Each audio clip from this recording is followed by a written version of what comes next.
ഒരൽപ്പം ആശങ്കപ്പെടുത്തുന്ന വാർത്തകളാണ് ശാസ്ത്രലോകത്തു നിന്നും പുറത്തുവരുന്നത്. അപകട സാധ്യതയുള്ള ഒരു ഛിന്നഗ്രഹം ഭൂമിയിൽ പതിക്കാനും ഭൂമി പൊട്ടിത്തകരാനും സാധ്യത തള്ളിക്കളയാൻ കഴിയില്ല എന്ന് ISRO. 370 മീറ്റർ വ്യാസമുള്ള അപ്പോഫീസ് എന്ന ഏറ്റവും അപകടകാരിയായ ഛിന്നഗ്രഹം 2029 ഏപ്രിൽ 13 ഭൂമിക്കരികിലൂടെ കടന്നു പോകുമെന്ന് ശാസ്ത്രലോകം മുന്നറിയിപ്പ് നൽകിയിരുന്നു. ഈ നൂറ്റാണ്ടിൽ 2 തവണ ഛിന്നഗ്രഹം ഭൂമിക്ക് സമീപത്തെത്തും. ഭൂമിയിൽ ഇടിച്ചാൽ വംശനാശം വരെ സംഭവിക്കാമെന്നും ISRO ചെയർമാൻ S. സോമനാഥ് പറഞ്ഞു. 2036 ഈ ഛിന്നഗ്രഹം ഭൂമിക്കരികിലൂടെ കടന്നുപോകും. ഇത്തരം ഛിന്നഗ്രഹങ്ങളിൽ നിന്നും ഭൂമിയെ സംരക്ഷിക്കാനുള്ള പ്രതിരോധ മാർഗങ്ങൾ ശക്തിപ്പെടുത്താനുള്ള ശ്രമത്തിലാണ് ലോകത്തെ വിവിധ ബഹിരാകാശ ഏജൻസികൾ.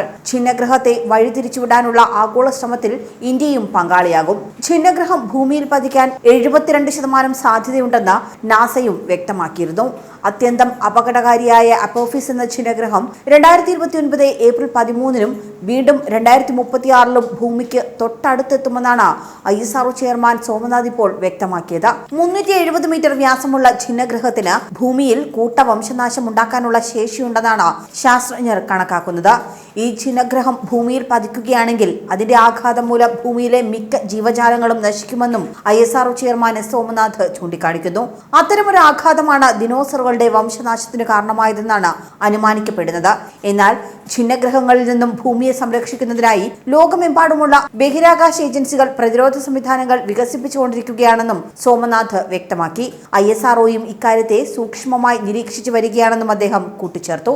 70 മുതൽ 80 വർഷം വരെയാണ് മനുഷ്യരുടെ സാധാരണ നിലയിലുള്ള ആയുസ്. ഇക്കാലയളവിനിടെ ജീവിതത്തിൽ ഇത്തരമൊരു ദുരന്തത്തിന് നാം സാക്ഷിയാകേണ്ടി വന്നിട്ടില്ല എന്നും അതുകൊണ്ട് തന്നെ ഇവയൊന്നും സാധ്യമല്ല എന്ന് നാം ധരിക്കുന്നുവെന്നും അദ്ദേഹം പറയുന്നു. എന്നാൽ ചരിത്രം പരിശോധിച്ചു നോക്കുവെന്നും ഇത്തരത്തിൽ ഛിന്നഗ്രഹങ്ങൾ മറ്റ് ഗ്രഹങ്ങളുമായി കൂട്ടുമുട്ടുന്നതൊക്കെ സാധാരണമാണെന്നും ISRO തലവൻ പറയുന്നു. ഒരു ഛിന്നഗ്രഹം വ്യാഴവുമായി കൂട്ടിയിടിക്കുന്നതിന് താൻ സാക്ഷ്യം വഹിച്ചിട്ടുണ്ടെന്നും അത്തരമൊരു പ്രതിഭാസം ഭൂമിയിൽ സംഭവിക്കുന്നത് മനുഷ്യവംശത്തെ തന്നെ ഇല്ലാതാക്കുമെന്നാണ് അദ്ദേഹം ആവർത്തിക്കുന്നത്.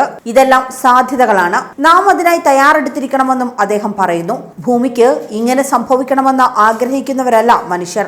മനുഷ്യനും ജീവന്റെ എല്ലാ കണികയും ഇവിടെ നിലനിൽക്കണമെന്ന് തന്നെയാണ് നമ്മുടെ ആഗ്രഹമെന്നും എന്നാൽ മേൽപ്പറഞ്ഞ പോലെയുള്ള പ്രതിഭാസത്തെ ചെറുക്കാൻ ഒരുപക്ഷെ നമുക്കായെന്ന് വരില്ല എന്നും അതിനെതിരെയുള്ള ബദൽ മാർഗങ്ങളെ പറ്റിയാണ് ചിന്തിക്കേണ്ടതെന്നുമാണ് സോമനാഥ് പറയുന്നത്. അതായത് അത്തരം ഒരു ഛിന്നഗ്രഹം ഭൂമിയിലേക്ക് എത്തുന്നതിന് നേരത്തെ കണ്ടെത്തി അതിന്റെ ഗതി മാറ്റാൻ കഴിയുന്ന സാങ്കേതിക വിദ്യ അവലംബിക്കണം. ചിലപ്പോൾ ഇത് അസാധ്യമായേക്കാം. അതിനായുള്ള സാങ്കേതിക വിദ്യകൾ വികസിപ്പിച്ചെടുക്കണമെന്നും S. സോമനാഥ് പറഞ്ഞു. സമീപ വർഷങ്ങളിൽ നടത്തിയ ഛിന്നഗ്രഹ പരിവേഷണങ്ങളും നിരവധി ശാസ്ത്രീയ ദൗത്യങ്ങളും ഛിന്നഗ്രഹങ്ങളെക്കുറിച്ചുള്ള ധാരണ നേരത്തെ ഉള്ളതിൽ നിന്നും ഉയർത്തിയിട്ടുണ്ട്. ഭൂമിയുടെ സംരക്ഷണത്തിനായി കേന്ദ്രീകൃത പ്രവർത്തനങ്ങൾ ആരംഭിച്ചതായും ISRO അറിയിച്ചു. ഛിന്നഗ്രഹങ്ങളെ പ്രതിരോധിക്കുന്നതിനെ പറ്റി ശാസ്ത്രലോകം വിശദമായ പഠനം നടത്തിവരികയാണ്. അതിന്റെ ഭാഗമായി നിലവിൽ വന്ന ഡാർട്ട് മിഷൻ ആഗോള ശ്രദ്ധ പിടിച്ചുപറ്റിയിരുന്നു. ഈ മേഖലയിൽ പഠനങ്ങൾ നടത്തിവരികയാണെന്നും ISROയും പറയുന്നു. അതേസമയം 1908 റഷ്യയിലെ സൈബീരിയയിലുള്ള ടുഗുസ്ക വനമേഖലയിൽ ഛിന്നഗ്രഹമെന്ന് കരുതുന്ന ബഹിരാകാശ വസ്തു പൊട്ടിത്തെറിച്ച് 2200 ചതുരശ്ര കിലോമീറ്ററോളം വരുന്ന വനഭൂമി കത്തി നശിച്ചിരുന്നു. 8 കോടിയോളം മരങ്ങളാണ് അന്ന് ഈ അപകടത്തിൽ നശിച്ചത്. 2013 ഒരു ടെന്നീസ് കോർട്ടിന്റെ വലിപ്പമുള്ള പാറക്കഷ്ണം റഷ്യയിലെ ചെലിംബിസ്കിയുടെ ആകാശത്തും പൊട്ടിത്തെറിച്ചു. ഹിരോഷിമയിലെ അണുവിസ്ഫോടനത്തിന് 3 ഇരട്ടി തീവ്രതയായിരുന്നു ഈ അപകടത്തിന്. ഒട്ടേറെ വീടുകൾ നശിക്കുകയും 1600 പേർക്ക് പരിക്കേൽക്കുകയും ചെയ്തു. അതേസമയം ഛിന്നഗ്രഹ അപകടങ്ങളിൽ ഏറ്റവും മാരകം 6.5 കോടി വർഷം മുൻപ് ക്രെറ്റേഷ്യസ് കാലഘട്ടത്തിൽ നടന്ന ചിക്സുലബ് ഛിന്നഗ്രഹ പതനമാണ്.